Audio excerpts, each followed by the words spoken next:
Friday, June 27th. It's draft day in the NHL. I like to think that it's the official kickoff of silly season as well. Welcome to another edition of Daily Faceoff Live. We are streaming live on the DFO YouTube. And as always, brought to you by Bet365. Download the app today. Use the code NATION. Whatever the moment, it's never ordinary at Bet365. Silly season in the NHL means silly season for Frank Seravalli's screen time. Silly season means Frank Seravalli had his phone on loud last night and got a text at 4:15 a.m. Eastern time from someone out west, and his wife wanted to shoot him. I feel like that's happened a lot, though, for you. Like, that's not a new thing. Yeah, 4:15 is a little aggressive. I'll say that. That's a stunning time. All right, we got a lot to get to today on the show. Steven Ellis is going to swing by with the next wave, give us his final mock draft as the NHL draft will take place this evening in Los Angeles. But let's start, Frank, with an all-new trade targets board from yourself up on dailyfaceoff.com and an all-new number one. Obviously, JJ Peterka moved earlier in the week, and Noah Dobson rockets up to your top spot. Are you willing to say that a trade is likely going to go down today? Yes, I am. I think that, in fact, if it is going to go down, it will be relatively soon because the New York Islanders are going to have lots of work to do. As I reported about an hour ago, the Islanders have shifted their focus a bit. For the last week or so, the conversation that's been surrounding Noah Dobson has been the Islanders want a roster player back. And in the last 24 to 48 hours, that conversation has shifted to futures and very specifically first round picks, plural, tonight.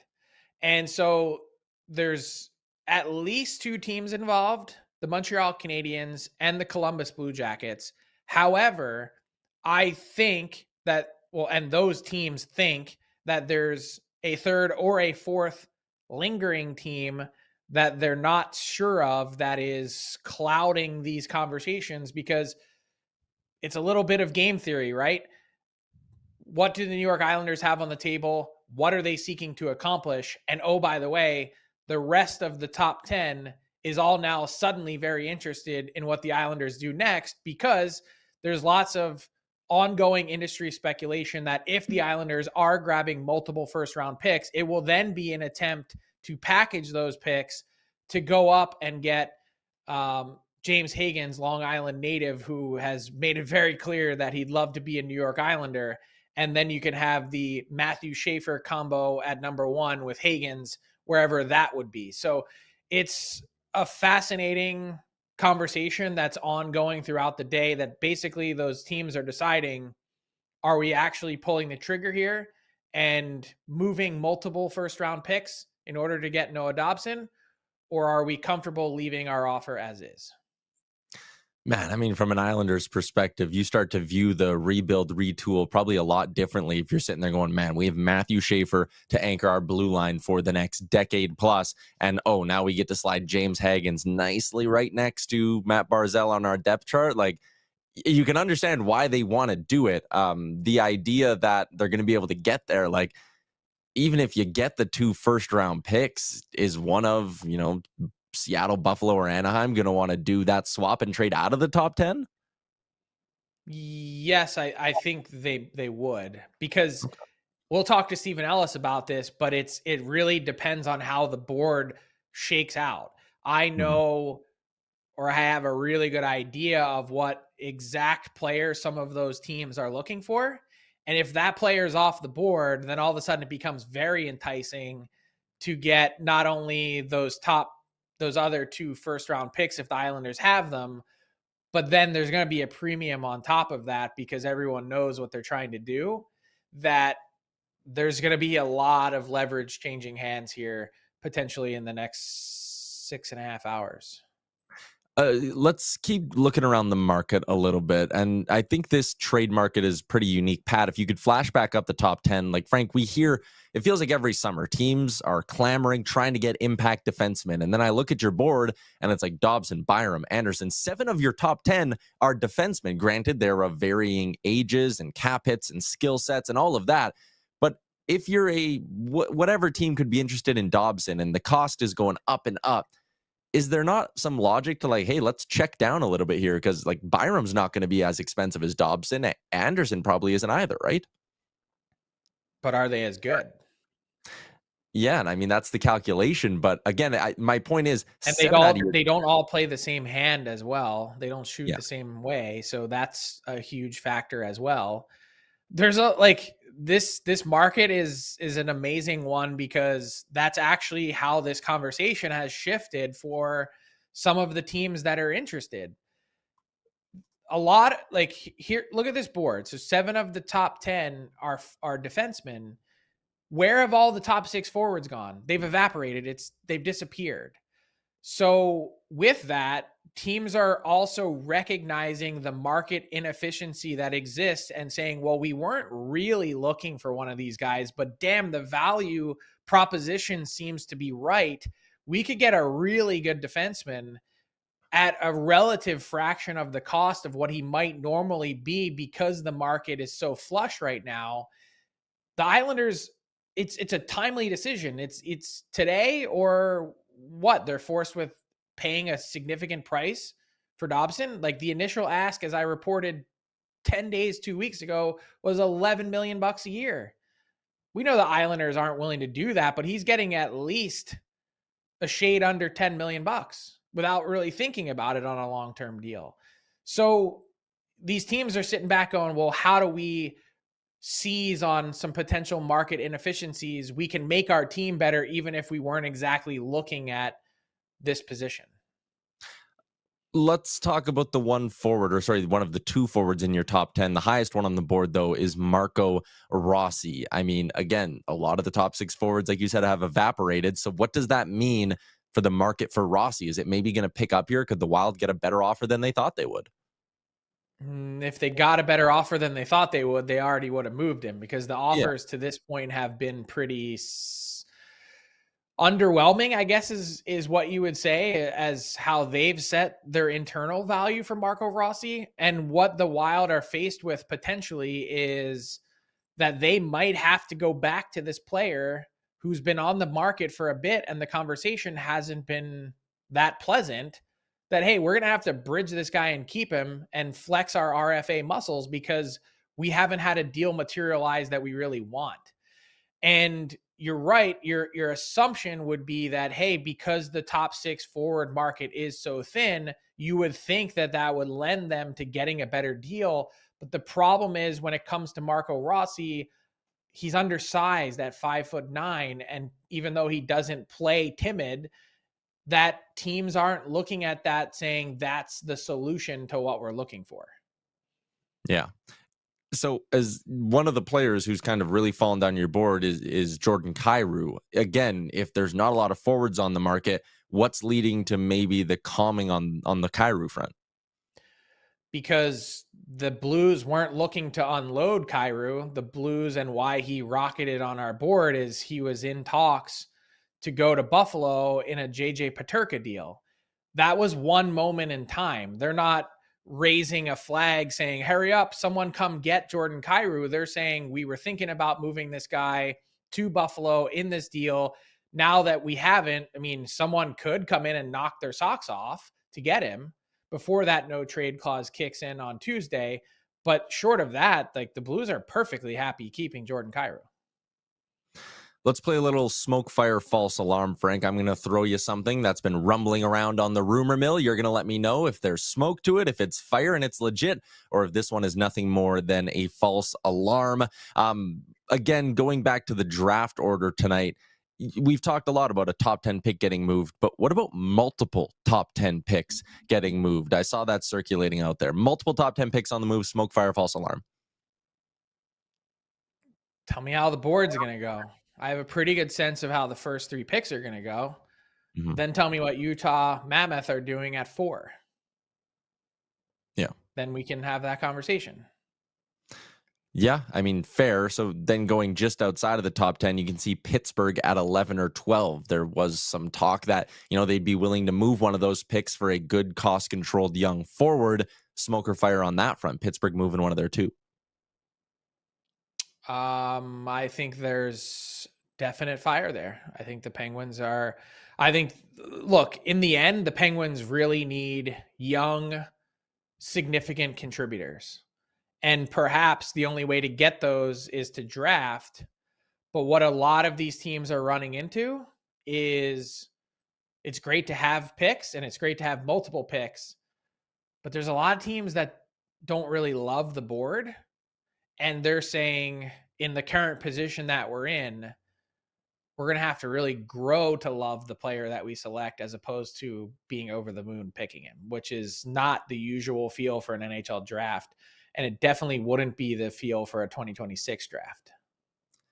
You were plural there and saying like young contributors to the Penguins lineup. And does that maybe make it, I want to say, easier or maybe more likely Dubas makes a trade? Because like they don't need to be picky in terms of the kind of forward they're getting, right? Like they can't turn up their nose at a Marco Rossi and go, well, he's small, he doesn't really fit what we're doing, because there's not a lot there. Yeah, but that's not like, no, you want foundation. If you're moving assets, you want foundational pieces that are going to be part of your team for a long time. And I think he's a great supporting player. I don't think anyone's sitting here going, Marco Rossi is our second line center for the next 10 years. Mm-hmm. A Thatcher Demko. Actually, no, one more for you on the Pittsburgh front. Carolina as a potential destination for Erik Karlsson. That's been floating around out there. Is that smoke or fire? I would say that's probably false alarm. Okay. And the reason for that is when you consider, first off, I think Pittsburgh's got a real decision to make about how they want to approach this offseason. Are you actually stripping it down? I think it's not only in their best interest because that's the right direction to go, but also because the sooner you strip it down and you actually fall far enough in the season, you're putting yourself in play for McKenna. And that's really what matters in 2026. So not only like does it need to happen, but to do it in a timely fashion would be super beneficial. However, the suggestion that they're asking for a premium for Erik Karlsson and then an additional premium to knock his pay down to $7 or $7.5 million, I just don't know that they're properly evaluating the market in order to realistically attain that.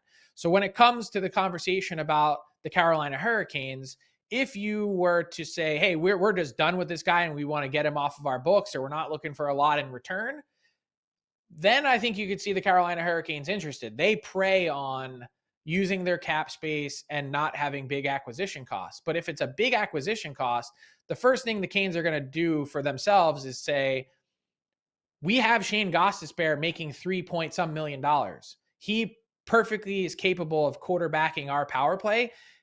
How much more, whether it's Dobson or Karlsson or whoever it might be, how much more 2x, are we getting 2x or 3x the value relative to cap to bring in one of those two guys?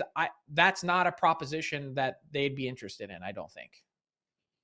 Thatcher Demko falls all the way down to 35 on your board, and you had the scoop in there that they could be working towards an extension. Yeah, I think there's some light at the end of the tunnel there. I think they've made some progress. I think they've gotten to a place where they can get a deal done, but also really timely. Today's probably going to be a pretty important day on the Demko front, because if not, I don't see, if you're not, you're either signing him, and if you're not, I don't see him being a Vancouver Canuck beyond Tuesday. And not a hard deadline by any stretch of the imagination, but I don't see the Canucks entering this season with Demko as a pending UFA, knowing that teams don't typically trade for goalies and certainly aren't going to pay a premium to do it in season, short of a massive injury that is ready to derail a season. And that's also then the risk that you would run if you were to try and keep Demko into the season, is that his body might not cooperate. So I think the Canucks have set an asking price of a first-round pick.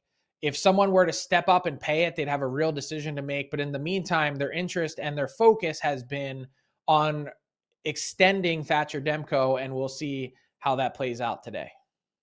All right. Again, we're going to talk a little bit of draft in a couple of minutes, but the one area we haven't talked about yet today is free agency, and we're trying to cover all our bases, Frank. Matt Larkin had a really nice piece up at dailyfaceoff.com as he played UFA Matchmaker. And for his top 5, these were kind of the fits he had outlined. He had Marner in LA, Bennett going back to Florida, Marchand becoming a Maple Leaf, Besser to the Wild, and Ekblad to the Red Wings. Is there one of these 5 that stands out to you as a better fit maybe than the others? Better fit. I mean, I don't think Brad Marchand is leaving the Florida Panthers, but if you can't beat them, join them. Like, I mean, they're like, you cannot, you're 0-5 if you're the Toronto Maple Leafs against Brad Marchand in the playoffs. You want to solve your problems? You want to get over the hump? Bring in a guy who narrowly lost out on the Conn Smythe Trophy just a couple weeks ago to his teammate, Sam Bennett. So I could see, I think the fit makes sense. I think whatever Florida's offering is going to be very competitive. And I think that he's not really seeing a big reason to leave. How much is each additional $1 or $2 million worth when you're probably going to get somewhat close to $100 million in career earnings? With the Leafs, is there not a point where you go, ooh, Tavares and Marchand, 37 and 34 years old, how long do we want to commit to those two? Like, if they're both 3-year deals, doesn't it make you wince a little bit? No, because I think you've got a 3-year window with Austin Matthews that you're saying we need to make hay. We're not thinking about 5 years or 6 years from now. We're thinking about trying to win over this short period of time, and we're trying to put the best team on the ice possible to do that. And so I don't think you really go crazy long-term in your view. Another interesting fit he had lower down the board, and this will tie back into some trade stuff, but he had Provorov going to the LA Kings. And to me, it's like, man, if you could, like, I think trading Jordan Spence would be crazy because I think there's a ton of upside still with the player. He's only 24. He has a ton of experience. But like, if you could flip Spence for an asset and then you have Provorov on your blue line, like, I can actually maybe see the path to the LA Kings being better in the totality of those moves.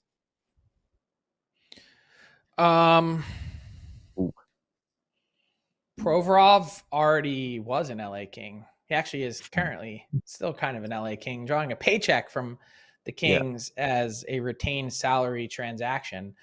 I could see that. Here's the thing. Pat, flash up our top 10 trade targets. Spence is number 7, I believe, Jordan on your board. Spence is number 7. And here's what the Kings are trying to do. They've got, particularly on the right side, they've got Doughty and Clark and Spence. And the Kings have essentially made the determination that in order to win, we can't do it with a 22-year-old and a 24-year-old. So Clark, being the number 8 overall pick, he's staying. And Spence is likely the odd man out, but the same also exists for the left side of their defense, that they're trying to add essentially a left and a right shot veteran defenseman, particularly if Gavrikov is leaving. So I think the Kings have had actually some pretty interesting conversations about moving the rights to Gavrikov, that's an option if they aren't able to retain his services. And I think it's gotten to a place where it's pretty expensive. So that's on the table as well. So keep an eye on the Kings. They've been a little bit low key, but new GM and Ken Holland, that they're going to be a pretty active team. Yeah, that's not surprising with Ken Holland taking over. Let's get to our big segment for the day, a little bit of draft talk with Steven Ellis, and it's a presentation of Budweiser. Budweiser is encouraging buds to make time for hockey, not excuses. Every goal, every win, every pick is better enjoyed with your bud. So phone a bud, text a bud, and call out their excuses for bailing on hockey. When it's hockey time, it's go time with Budweiser.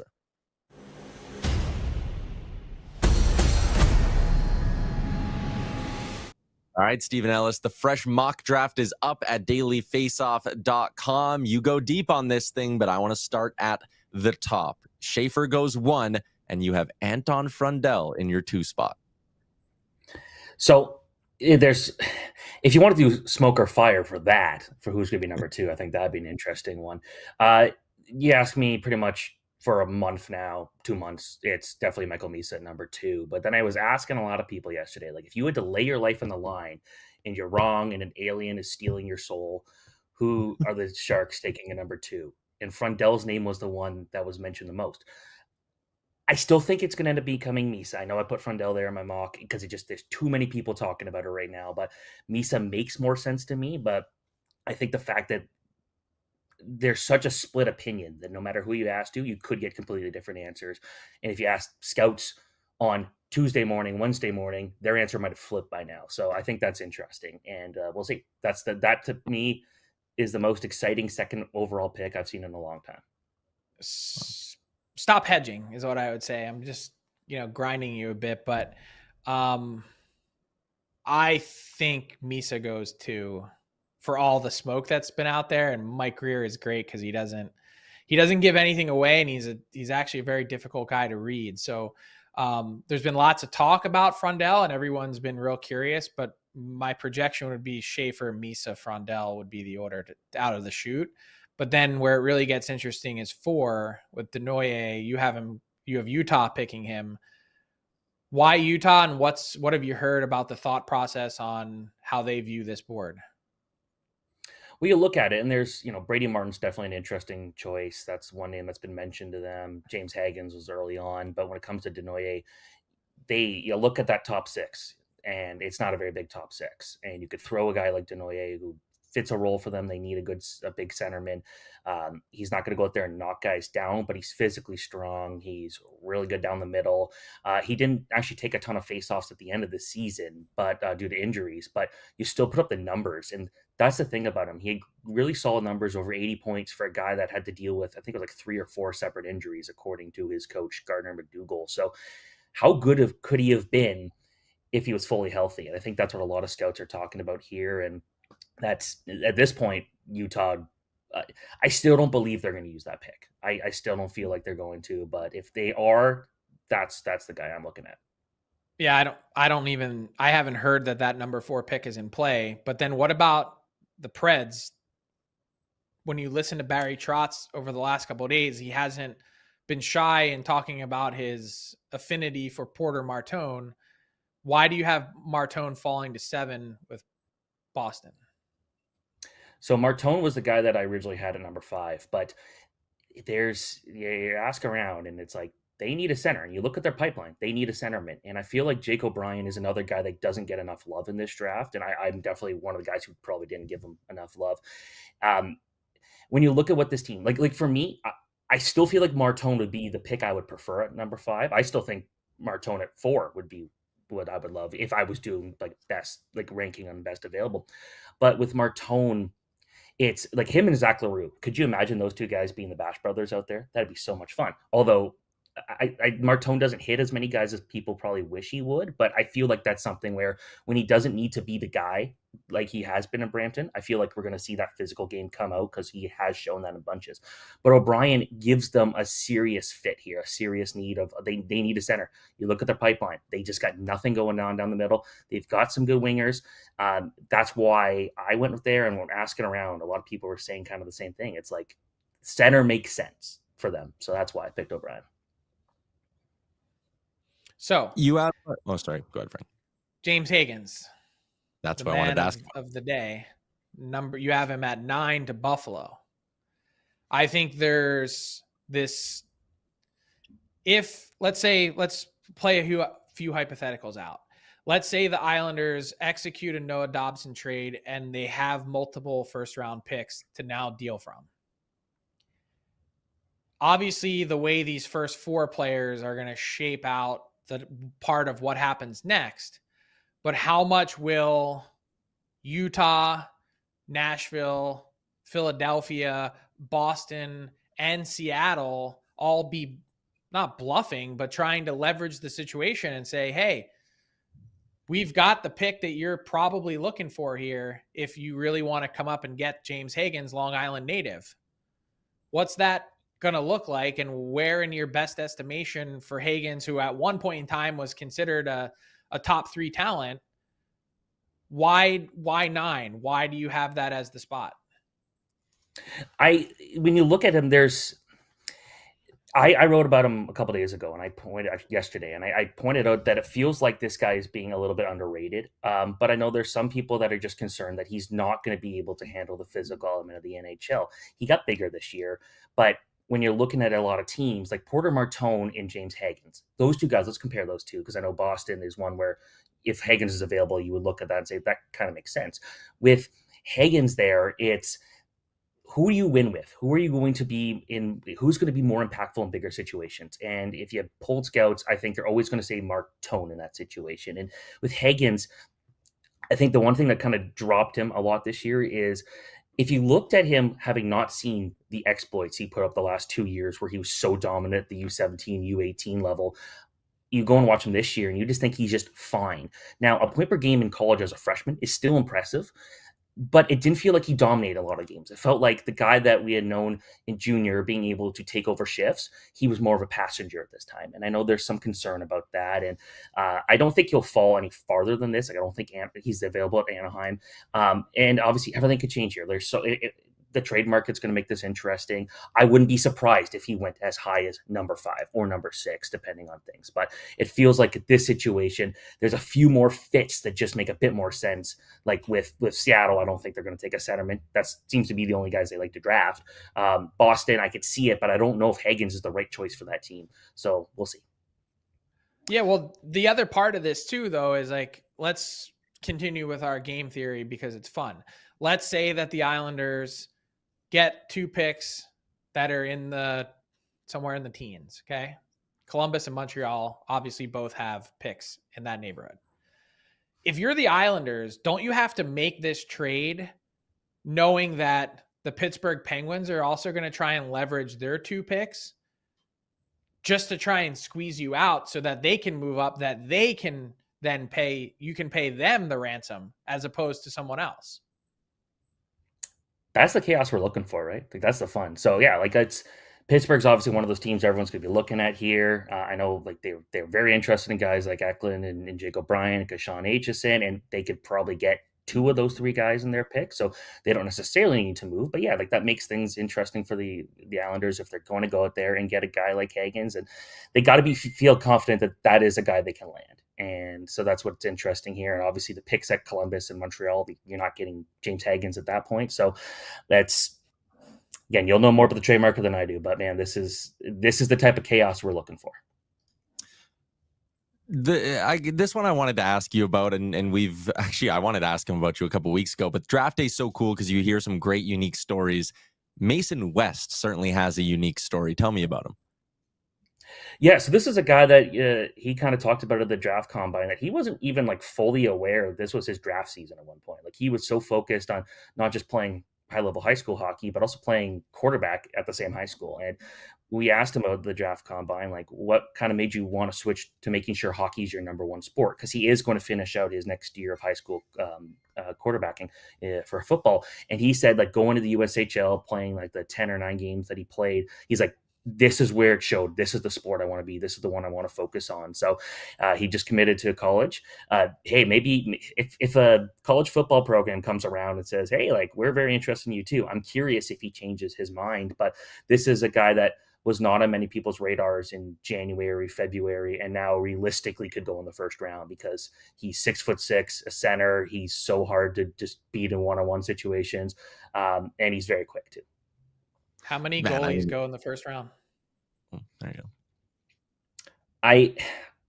go. Only one should, but I'm thinking the fact that Frolov and Andrenev, the 2 goalies, have been getting a lot of attention there. I would not be surprised if we get 3 in the final 10 picks of the first round. I think this is the perfect year. Like I said off the hop when we were talking about the draft, my conversations with GMs in the last couple of days is it's great to have picks, but we don't necessarily love the board. And if you don't love the board, take premium positions, take guys that are hard to find and see if you can develop them. Yeah. I'm on the board of draft a goalie every year, no matter what. Like, even if you only have like 3 picks, take a goalie because that's such an important position to have the depth in. This is a good year for goaltending. I don't think we're going to get that next year. This is the time to go and get a goalie. All right, Steven, appreciate your time. Appreciate the insight. You can read his full mock draft now at dailyfaceoff.com. Enjoy the night. Thanks so much. Meet the first of its kind. The Ninja Crispy Portable Cooking System. The power of a full-sized air fryer in the palm of your hand. So you can cook big or small batches. Just prep it, crisp it, serve it, and store it all in one. The Ninja Crispy 4-in-1 portable glass air fryer is thermal shock resistant and can go from frozen to crispy in minutes. With the Crispy Power Pod, you get the power of a full-sized air fryer in the palm of your hands. Max crisp, bake, air fry, re-crisp, do it all with the Ninja Crispy. Prep, cook, and store anything from crispy favorites to one-dish meals. Visit their website at the link in our description or check out ninjakitchen.ca. Frank, we got a lot of people in the chat, and a lot of them want to know what their favorite teams are going to get up to today. Ashley is in, says, what do you think her Colorado Avalanche could be trying to cook up this evening? I think the Avs are one of the wild cards. I don't think it's really necessarily dependent on today. I think the Avs are a more interesting team over the next few days. They need cap space. They need to fill out their group. They're pretty close to doing that, but not all the way there, and probably not with enough salary cap space to enter the season. So whether it's Sam Girard, whether it's Charlie Coyle, who is a great 3C, but probably not necessary with McKinnon and Nelson, or whether it's cutting bait with Marty Necas because you're going to be entering a contract year without a deal signed. I think there's lots of possibilities, and I think Colorado has had many, many irons in the fire. Mr. Mike is a Rangers fan. He wants to know, is Chris Drury just working in stealth? It's all so quiet, or are the Rangers truly going to stay quiet? Chris Drury always works in stealth. That's the truth. Fair enough. So you're not sure what the Rangers are going to get up to tonight or this weekend? I think that they've had 12 to 15 teams that have been interested in Keandre Miller. But we just talked about how flush the market is with defensemen. You're not going to get a super premium for him, given that there's availability of others. So is someone going to step up and do it? And how are you going to improve your overall team? What's your target? Are you looking to add forwards, or are you looking to just get a better fit? And that's a key question for the Rangers. All right, let's get to daily bets, brought to you by Bet365. Whatever the moment, whatever your bet, it's never ordinary at Bet365. Download the app today. Use the promo code NATION. Must be 19 or older. Please play responsibly.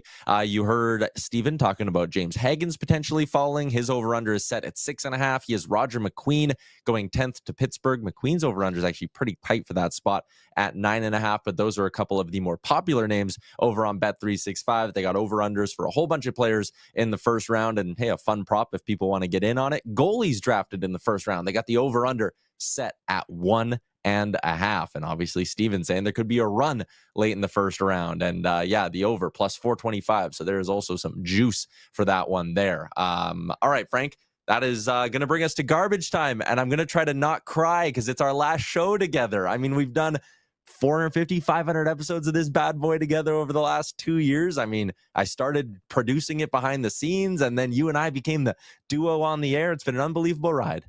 Yeah, we've had a lot of fun together, and definitely a bittersweet day as I close out my tenure at Daily Faceoff, and really appreciative of you, everyone at the Nation Network, Jay Downton, Mike Gagnon, the whole group. It's been a fantastic ride. Everyone that I work with on the website, Matt Larkin and Steven Ellis and Paul Paduti and DeMarco and the news team and just everyone behind the scenes, Pat Puff, who's done a fantastic job producing both this and the DFO rundown. I've got nothing but love for everyone on the team. And yeah, it's emotional in a lot of ways. I got choked up yesterday, after 396 episodes of the rundown to say goodbye. And it's been a thrill. So really appreciative of everyone watching, and we'll talk to you. Yeah, and again, you're gonna be around. We'll still be hearing from Frank Seravalli. Everyone in the YouTube, we see the messages as well. So thank you very much, Frank. It has been an absolute pleasure spending the last 4+ years with you and riding shotgun with you. So I appreciate everything you've done for me, done for Daily Faceoff as well. That is a wrap on today's edition of the show. We'll see you all again Monday at noon Eastern. Enjoy your weekend. Enjoy draft day.